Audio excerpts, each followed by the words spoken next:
vindo do Paraná. Também é diretora do ICEAL, Instituto Cultural Espírita André Luiz, lá no bairro São Francisco, há muitos anos, um trabalho hercúleo e maravilhoso, do qual eu tive o privilégio de trabalhar há muitos anos. Também ela trabalha em Belo Horizonte com uma casa igual essa aqui, vinculada ao Lar Fabiano de Cristo, e muitas outras atividades, e junto à FEB também, é do Conselho da Federação Espírita Brasileira. Enfim, Márcia, a palavra é sua. Muito obrigada.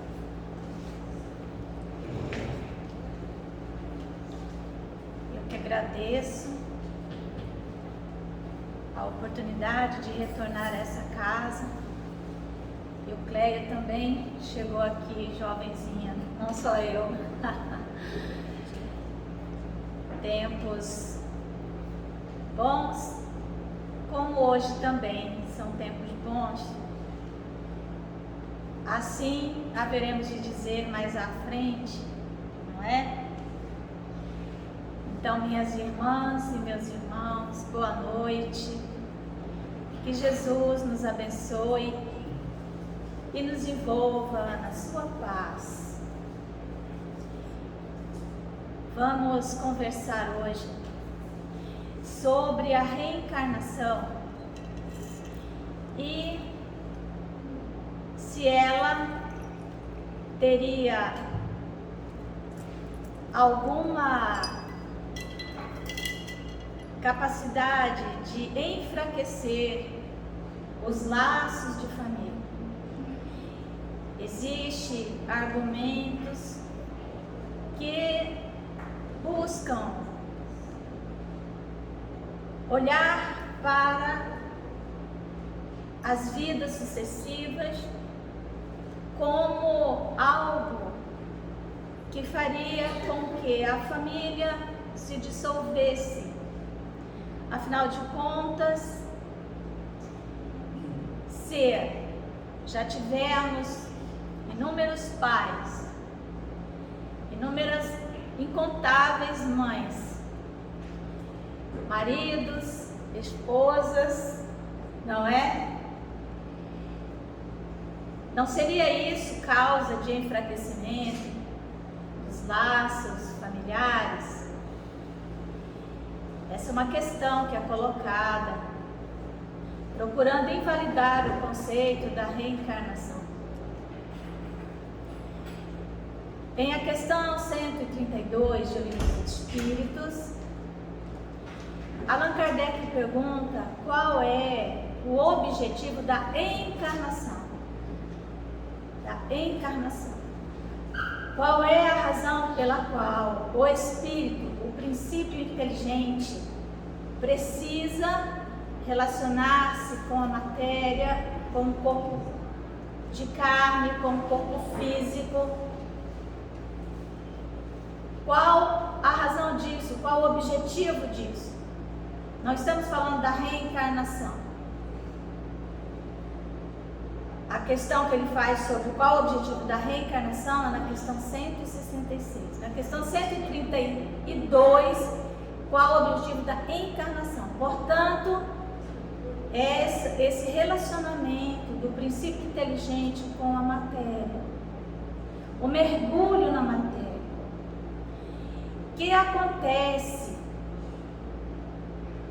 em tempos imemoriais. Vamos pensar já no princípio inteligente enquanto espírito, portanto, já com certa parcela de livre-arbítrio, porém, ainda muito incipiente na sua evolução,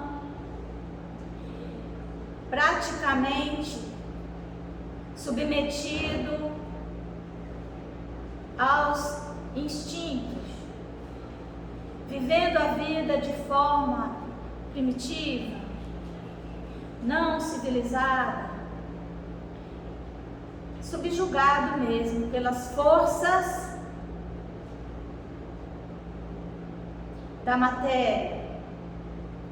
Então, esse mergulho já com certo grau de livre-arbítrio significa a presença do Espírito, animando um corpo de carne. Então, encarnação se chama isso, estar na carne.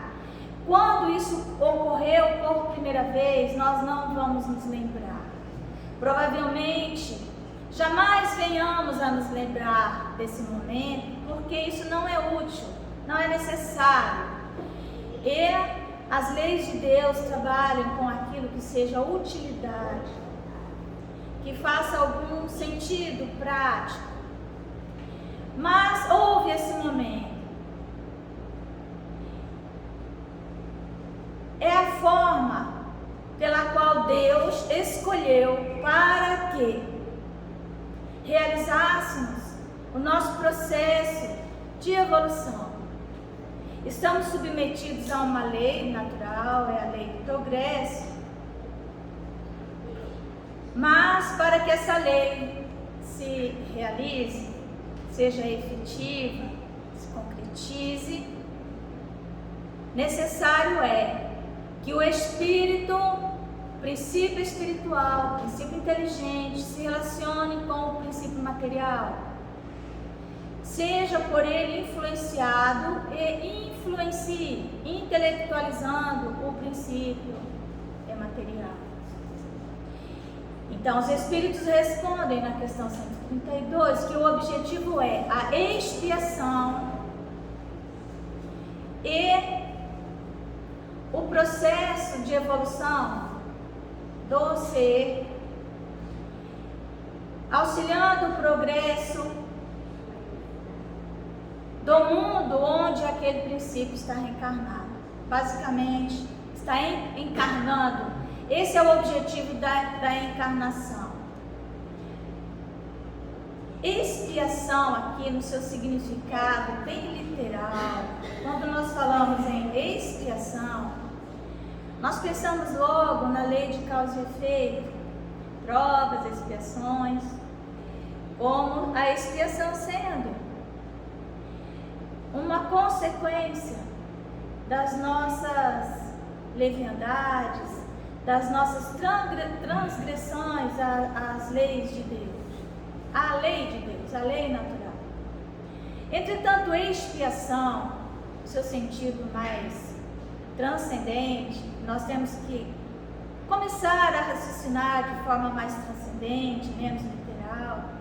Expiação significa colocar para fora.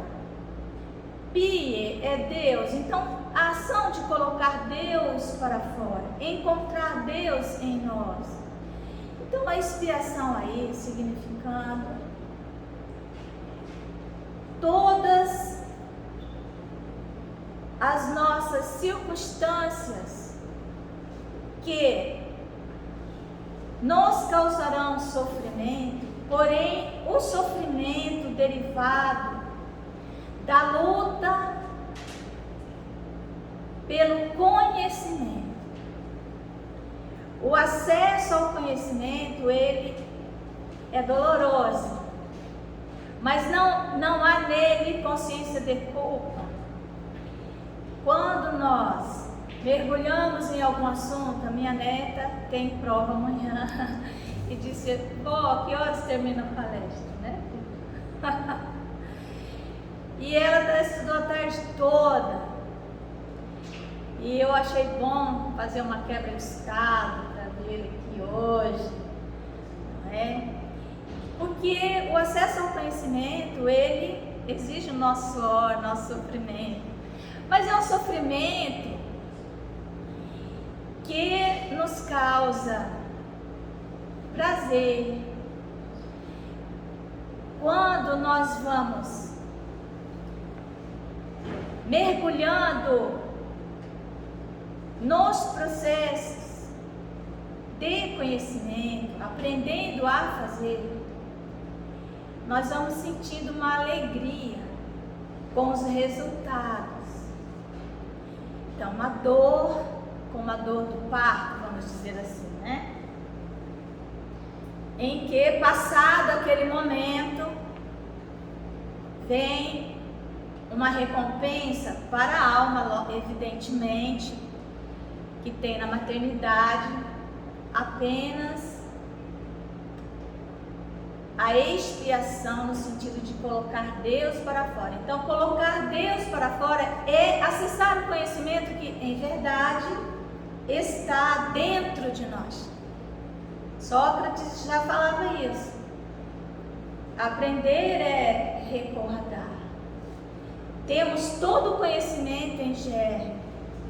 Então, essa expiação nesse sentido, porque nós temos que pensar que nos nossos primeiros passos não havia lei de causa e efeito funcionando. Era determinismo, basicamente, considerando que o nosso livre-arbítrio era minúsculo, né? E que a lei de causa e efeito, ela vai nos atingir do ponto de vista negativo quando nós, podendo fazer o que deve ser feito, não escolhemos não fazer. Então, quando assim é, passamos por um processo de dor, que significa voltar o livro. Passou um ano, reprovou em matemática e tem que recomeçar. Então, há nisso, além de todo o esforço que isso vai acarretar, a relação com uma classe de colegas diferentes, os companheiros de jornada que estão à frente, aquela sensação de tempo perdido, um certo vazio. Então, nesse caso, há uma consciência de culpa que torna aquele processo mais penoso. Então, a expiação nesse sentido. Didaticamente, dividimos expiação e prova. Mas, quando estudamos os mundos regenerados, as várias categorias dos mundos, nós vemos que estão em expiação na Terra os espíritos exóticos à Terra, aquelas almas que para cá foram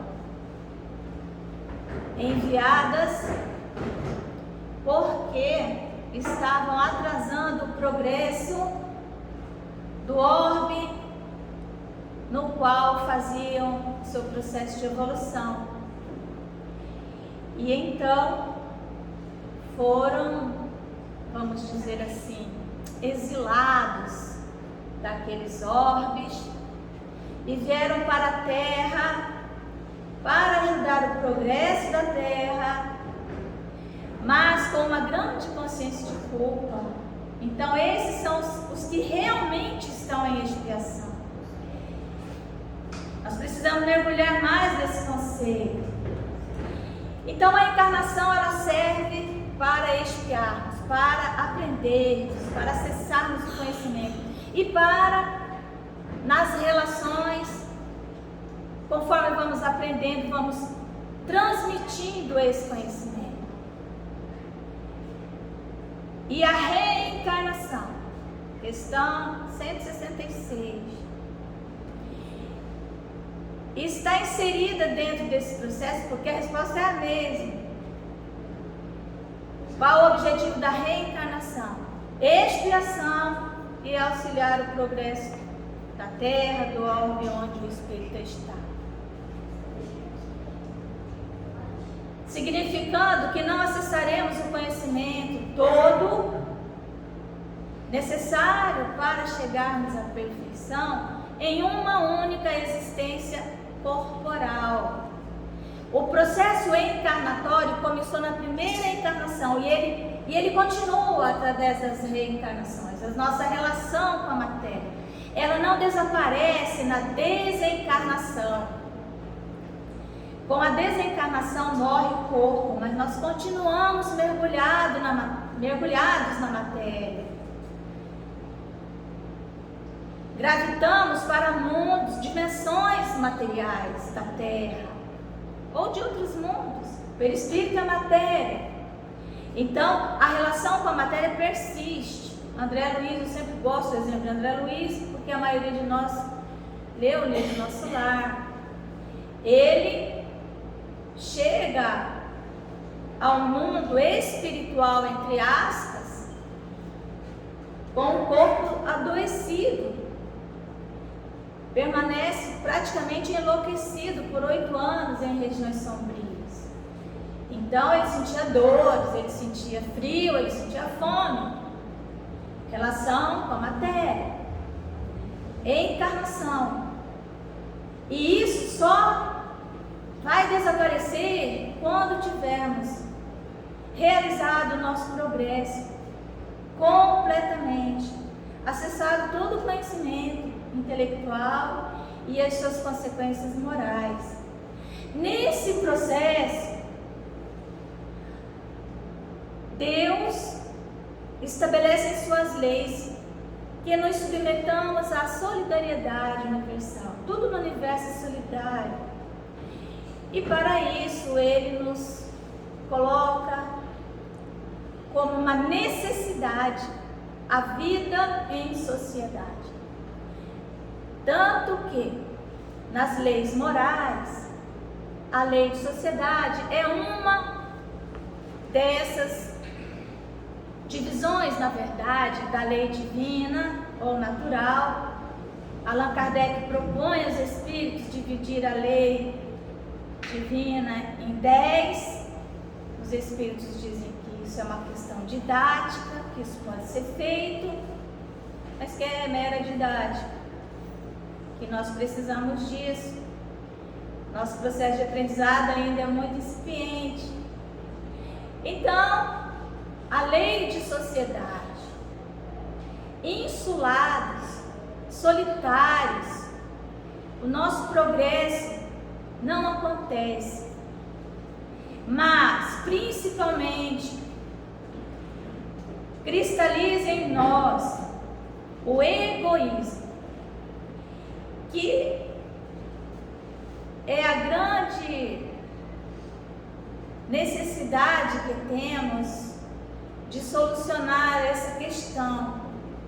O egoísmo e o orgulho são duas forças poderosas que nos ajudaram muito quando almas ainda submetidas aos instintos, quando precisávamos sobreviver a qualquer custo, natureza inóspita. Então, precisávamos acumular egoísmo, precisávamos estabelecer relação de poder, orgulho. Mas, ultrapassada essa fase, entrando já na civilização, precisamos começar a lutar para que essas sensações desapareçam e a vida em sociedade é poderoso meio para modificação dessa energia acumuladora, para que se transforme numa energia de doação solidária, amorosa e generosa. Então, a reencarnação, ela permite que almas que estão no seu processo de evolução em níveis diferentes possam conviver, porque quando ocorre a desencarnação, a alma vai gravitar para regiões onde ela vai encontrar espíritos que estão na sua mesma faixa de evolução, a mesma faixa vibratória, ela vai estar se relacionando com pessoas que pensam exatamente como ela, que não lhe colocarão à prova a tolerância, a paciência. Então, a evolução ela é muito mais lenta. A reencarnação permite que espíritos de diferentes hierarquias possam conviver no mesmo ambiente e assim transmitirem um para os outros os seus conhecimentos e seguirem nesse processo coletivo de evolução do planeta e da comunidade terrena. Acontece que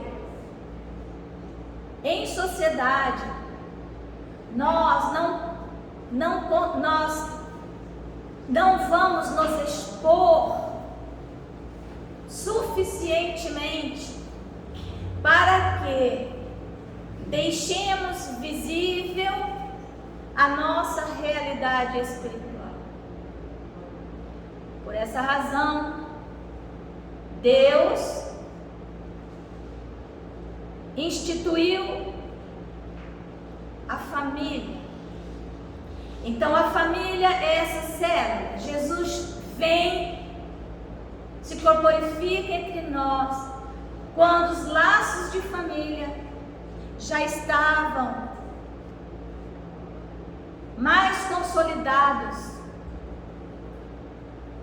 naquelas nações, naqueles seres que estavam ali, ainda disputando muito poder e desejando acumular muito, mas já havia sim grande sentimento nas relações familiares, a ponto de a lei ser interpretada de uma forma restrita, porque amar ao próximo como a si mesmo já estava como uma orientação desde os povos muito antigos, entre os gregos, com os judeus no Levítico. Mas o entendimento era que o próximo que eu devia amar era aquele da minha nação, aquele da minha comunidade familiar. E assim foi, Jesus veio expandir esse entendimento. E até hoje estamos ainda engatinhando nessa compreensão. Então a família é esse núcleo que representa a própria sociedade, com os mesmos objetivos: desafiar o egoísmo, arrefecer o orgulho, com pessoas próximas, com as quais tenhamos afinidades. Entretanto, depois de Jesus, ele disse que em uma casa onde tivessem 5 pessoas, estariam 3 contra 2 e 2 contra 3. Estaria mãe contra filhos, esposo contra esposa, nora contra sogra, haveriam as divisões. Qual a razão disso? É que a partir do conhecimento que o Mestre nos trouxe, foi também definido que nessas famílias que nós, quando vemos a história, nós podemos observar que as famílias, elas mantinham sempre o mesmo padrão de profissão, por exemplo. Músicos, todos músicos. Sapateiro, todo mundo sapateiro. Né? Mas hoje, completamente diferente. Qual a razão disso? Porque com o conhecimento do Evangelho de Jesus aumentou a nossa responsabilidade. E então haveriam de estar na mesma família almas não tão afinadas, mas de diferentes graus de evolução. E muitas também almas que se acompliciaram no mal e que precisariam estar juntas para recolocar nos lugares tudo aquilo que foi retirado de forma indevida. Então, casais que foram cúmplices em crimes retornam para expiarem. Aí a expiação com aquela conotação que envolve a lei de causa e efeito. Essa é a razão pela qual as famílias hoje, pós-Jesus, apresentam tantos conflitos, tantas dificuldades de relacionamentos. É porque já temos o conhecimento suficiente para superarmos as nossas diferenças e ampliarmos as nossas verdadeiras famílias, porque existem duas espécies de famílias: as famílias pelos laços corporais, pelos laços sanguíneos, aquelas que detêm o mesmo sobrenome, que vêm de uma mesma linhagem. Esses laços são frágeis e muitas vezes se rompem já naquela mesma encarnação. E as famílias pelos laços espirituais, que são as almas que se afinizam, não necessariamente almas nobres, mas que possuem afinidades. São dimensões para onde iremos gravitar. Gravitaremos para os nossos afins, para aquelas pessoas que pensam como nós, para a nossa família espiritual. Então, a reencarnação, ela fortalece os laços de família, porque ela permite que venhamos a desenvolver esses laços com almas que eram antigamente indiferentes a nós, ou que eram almas não só indiferentes, mas que tinham aversão aos nossos pontos de vista. Então, colocar esses intelectos díspares numa proximidade de pelo menos 15 anos aí, até a adolescência. Depois, os jovens saem de casa, né, chuta o balde, enfim. Mas é um instrumento poderoso para que possamos acessar o conhecimento do amor. Ninguém aprende a amar lendo livros, dando palestra. O amor só é acessado pela convivência.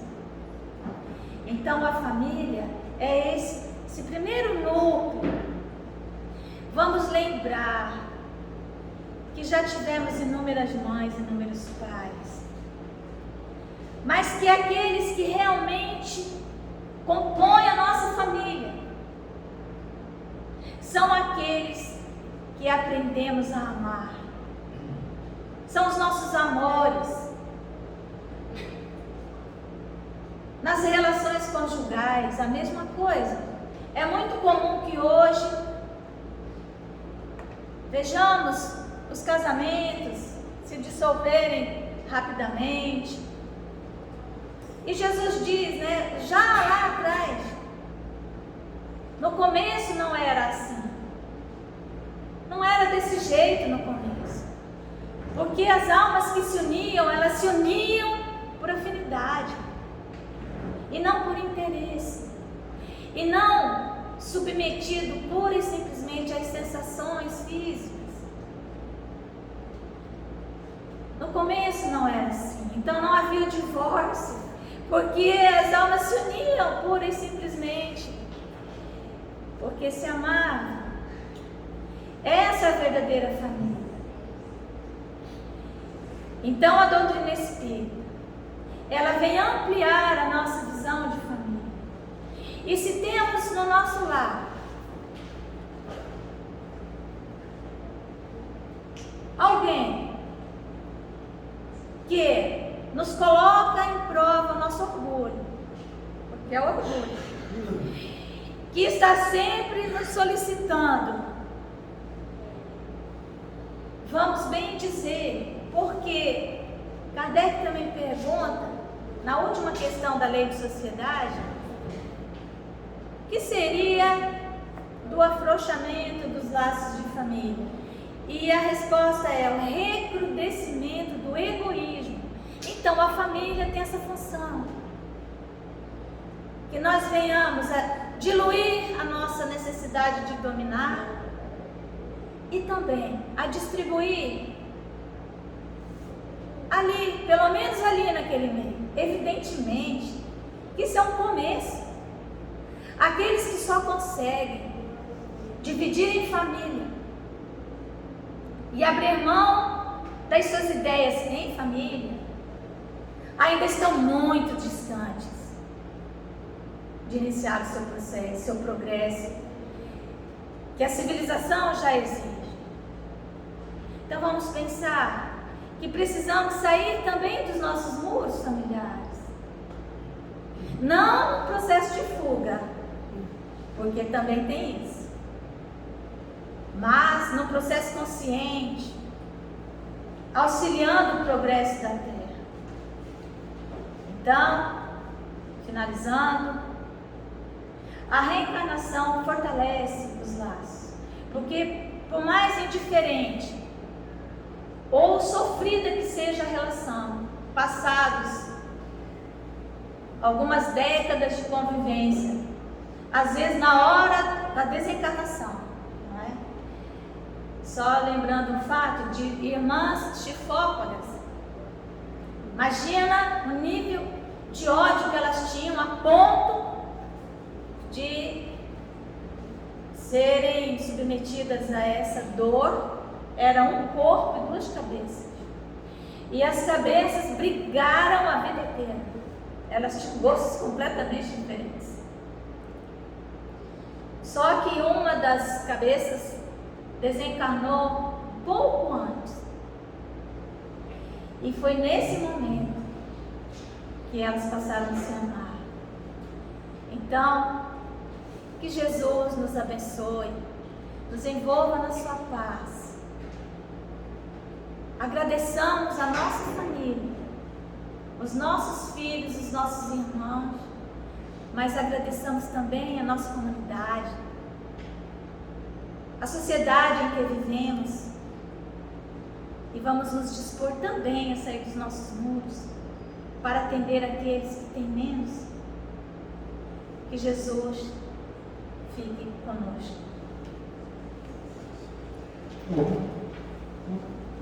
Agradecemos a nossa irmã Márcia.